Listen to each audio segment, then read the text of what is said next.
welcome to Sustainable Prepping, your home for fear-free emergency preparedness and a sustainable life. My name is Brecky, and today we are going to be taking you around and showing you what a morning, a day in the kitchen with me is like as I work through a bunch of different projects. I'm going to be filming a couple of different videos, and you're just going to kind of join me. It's not exactly a day in the life, in part because I am not about to get you guys up when I wake up with the girls and get them off to school and get the big boys off to school and all of that. It's just mayhem and chaos, and I legitimately don't know how I would film all of that. But it is sort of an afternoon, a kind of day with me, a chatty day where you're in the kitchen with me doing all the things. I'll be taking you along and just showing you stuff that I'm doing around the house. A couple weeks before Christmas, we're in the middle of Vlogmas, and I just wanted you to come and join me on a feminist homemaker's day in the kitchen, a vlogger's day doing the things, a mama's day, getting the stuff done around her micro homestead. So let's get started. And if you're new here, I want to say a great big welcome. I'm glad you found my slice of the internet, and I hope that you are enjoying my Vlogmas videos. If you're not new, I want to say welcome back. We are building a community of progressive-minded preppers, people prepared for emergencies, people considering feminist homemaking, people embracing equity, equality, and emergency preparedness. It's a wonderful thing. So while we're getting started, I want to go ahead and show you that I have got beans on the stove. Can you see all of that? I've got beans on the stove. And these are some white beans that I am going to be canning in my new gorgeous, fabulous digital pressure canner. I got myself a Presto pressure canner. I'm very excited. Did an experiment last night. Gonna do another experiment today. This is my big jar of dried beans. And, you know, dried beans, if you store them in the right conditions, basically last forever, but they get really hard. So they just get really tough to cook down and can be very challenging to cook. So I'm gonna be pressure canning these bad boys up, and my goal actually is going to be to eventually eliminate this jar for now and pressure can all of these into glass jars, because I use them in cooking that way. I'm just not somebody who thinks, oh, I'll just go make a big batch of dry beans. I always prefer things that are in cans. So this is a great way to use something I've already had and to turn it into a convenience item. Making your own convenience items really just takes time. So you put the time up front to create something that's time-saving later on. It is absolutely a trade-off, and if you don't have a lot of time, I can understand not doing this, but if you have some time, this is way cheaper once you get, you know, the stuff to can, way cheaper to do your own dried beans. So that is what I'm heading on today. Let me show you some other things that I have to deal with. All right, do you see that? That is my massive pile of laundry. I've already done about 4 loads yesterday that needs to be folded, and I will be doing that today. But yeah, this is my massive pile of laundry that needs to be taken care of. So that will be one of the things I'll be working on today. And this is the other thing. My island has become the repository of all the things, and there are about 3 days where we couldn't really do much because I was home tending to some sick little ones. And today I'm going to be cleaning that bad boy off, I hope, and getting it all tidy because I'm ready to put this kitchen back to sorts. Now, there are some people who really love a nice clean countertop aesthetic, you know, the very Joanna Gaines, everything white, farmhouse chic. That's not me. My kitchen is a very functional kitchen. We cook in here all the time. I make about 90% of our dinners and, you know, lunches and things. So it's a space where we are constantly in. We have an eat-in kitchen. We don't have a separate formal dining room.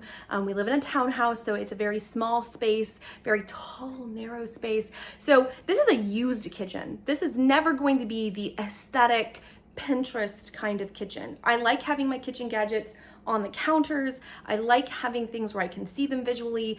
My husband works from home, so he's up here making coffee, you know, 2-3 times a day, having a snack, coming in and out. We just use this space a lot. So that is something that I am comfortable with, is having a little bit of what some people might consider clutter because it's useful to me and we use the space.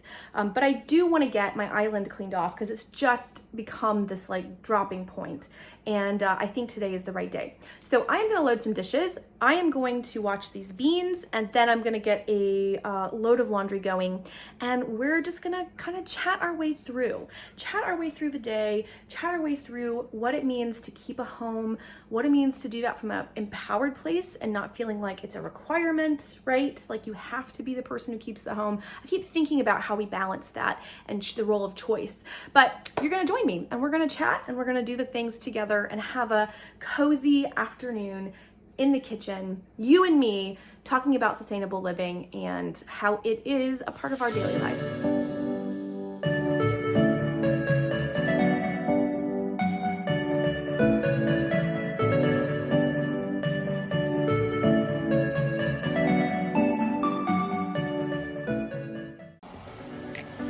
Just a quick note, save your lint. This is like the best stuff for starting fires. In fact, I think I'll do a video on how to turn your lint into low waste fire starter 3 different ways. Stay tuned for that.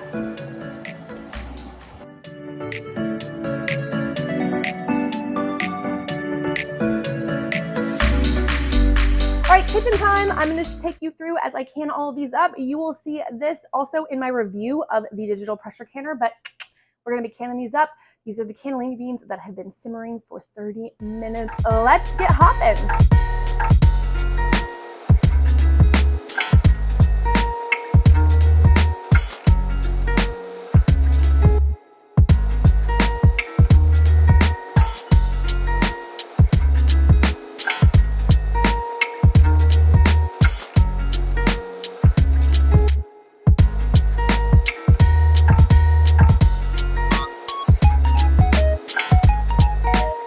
I only got 3 jars out of that, and that's okay with me. I wanted to do smaller batch canning with this digital pressure canner in case it didn't work or I did something wrong. So these are just tests for me. But if this works again and I feel comfortable with it, then that entire jar over here, I am going to can up and get these cannellini beans on my shelves, freeing this jar for other projects and getting convenience beans on the shelf for me and my family. So the next thing I'm going to do is just take a damp paper towel. You do not need to have vinegar because there's no fat in this. So you're not cutting any grease. You're just cleaning off the rim, and you're also checking for any nicks or dings. I actually found one yesterday and had to replace the lid. And then you are just going to put your lids right on there. And if you're an old school canner, people used to simmer their lids so they were warm and were softer. You don't have to do that. Fingertip tight. This is a weird angle. Fingertip tight. Whoop, whoop, whoop. And then these are going to go into the digital pressure canner. I'm not going to walk you through all of those. You can check out the review of the digital canner for that. But these are going to go in the canner, and I will show you them once those bad boys are done. Yeah. So while the pans are warming, my 3 jars, I'm waiting for everything to warm. I'm actually going to just go ahead and prep these beans for the whole dealio. I am excited. The worst case scenario is I have to freeze them, as cooked beans, and that's fine. But I'm excited. I'm just picking out some of the big ones that I already see as being kind of gross. We are going to do the 2-minute boil method and then an hour long of soaking.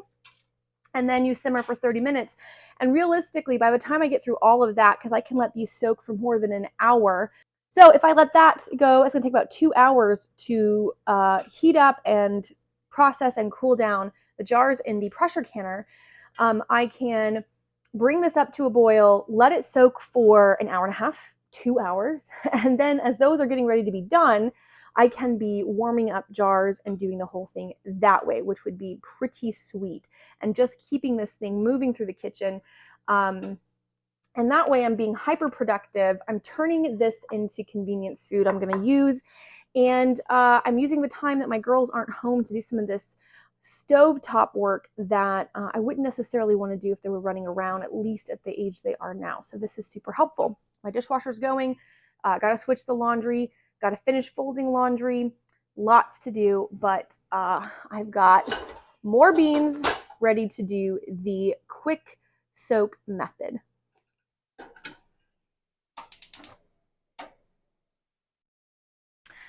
Okay, so that's what we're gonna do. We got water in here, and we're just gonna let it boil for 2 minutes and do the quick soak method. So easy. Anybody can do it.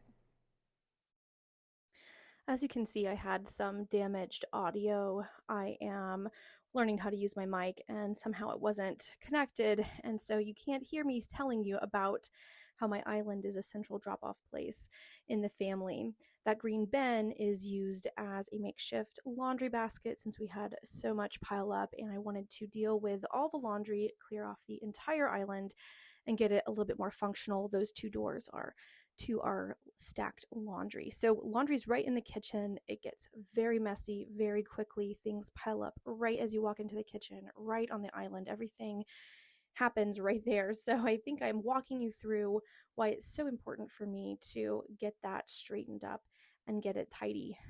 I think a lot of folks have a hot spot like that, and it's just the dumping place when people come in. So that's what I'm going to be working on, and I'm going to be showing you how that goes.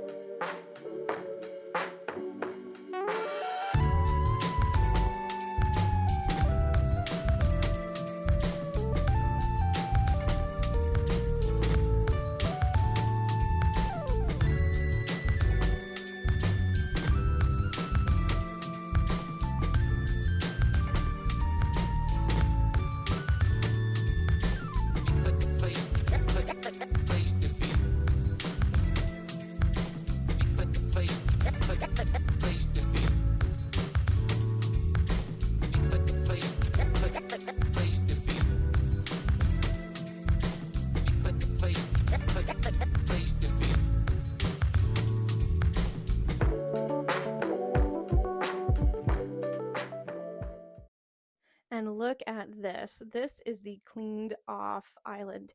Now, my island is never totally empty. I like having things there. There's the fruit bowl. There is a little Lazy Susan with some meds and salt and things we use all the time. There's my butter dish. There's my peanut butter, a little basket of wires that we use on a regular basis, and then a cutting board. So this is the stuff we use all the time, every day. And I don't mind having things on my counters because I use them. So this is what it looks like. This is the finished product. And we're going to move right into making dinner. This is salsa chicken, the easiest crock-pot meal ever. You're going to take some chicken. These are frozen from Costco. You're going to dump them into your crock-pot. And you can use fresh, that's fine too, but I am going to turn my crock-pot on high and throw some frozen in there. You can see the frozen ones there. And then you're just going to take your favorite salsa. My favorite is this garlic salsa from Trader Joe's. Open the whole thing and dump it in there. Now, if you have less chicken, you could just do 1 cup, but I had a ton of chicken using the whole jar, and then you're going to let it cook all day. You want at least 4 hours, I would say, on high. Make sure that frozen chicken is cooked all the way through, but you can put it on low and let it cook for 6-7 hours, nice and low and slow. Shred it up. We like to, about an hour before serving, add in about 1/3 of a block of cream cheese and let it melt. You could even, right before you serve it, add in some yogurt if you wanted it to be creamy and you didn't have cream cheese. And that is it. Salsa chicken, one of my family's very, very favorites. All right, I am simmering the big pot of beans. This is the last thing I will really do tonight. I will can them in the pressure canner in my lovely digital one. But for now, I'm going to sit down and drink some water, and we're going to make dinner in about an hour and just relax with the beans simmering away. Hey friends, I forgot to film an outro yesterday when we were doing our big cleanup together in our hangout in the kitchen. I wanted to go ahead and show you that these are the cannellini beans that I put through the digital canner last night. They came out looking beautifully. I do leave rings on overnight just because I like to be safe, and that is what the recommendation is. You leave them on for 12 hours, which we have more than hit, and these suckers are not coming off. They are nice and sealed. They're looking gorgeous. Everything went super smoothly, and now I have a lovely collection of beans to add to my shelves. Thank you for coming and hanging out with me on just a day in the kitchen, a day hanging out and doing things, not as much cooking, more getting chores done, but that's a part of having a sustainable lifestyle and a homestead lifestyle, which is that we do all the tasks that do all the fun, that make all the fun stuff possible. So thank you for joining me. I hope you're having a great day and a great holiday season. Thank you for joining me for Vlogmas. If you want to hang out on Instagram, check me out at sustainable_prepping. You can find me in the Facebook group. All my details are down below. And until the next video, y'all, happy prepping.